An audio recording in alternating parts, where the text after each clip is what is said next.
আমি আপনাদের একটা কাব্যিক সংলাপ শোনাবো। একটা ছেলের নাম সুমন, আর একটা মেয়ের নাম সুমনা।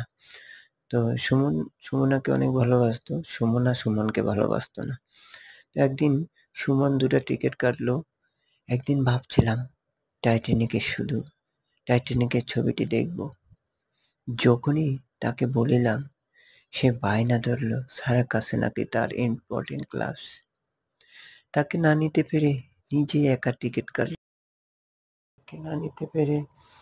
একা টিকেট কাটলাম জ্যাক ক্যালিসের সেই টাইটানিকের ছবিটি দেখার জন্য।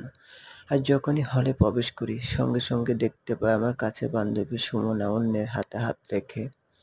তাদেরকে দেখা মাত্র নিজেকে আরেকটু আড়ালে ডাকি, যাতে আর অন্য কোনো দৃশ্য না দেখতে হয়। কিছুক্ষণ পরে বেজে উঠল বিরতির হেডলাইট, আর আমার মন থেকে হারিয়ে যায় সুমনা আর সেই ছেলেটির লাইফ। তখনই মনে মনে ভাবি, হাই জেমস ক্যামেরন, টাইটানিকে শুধু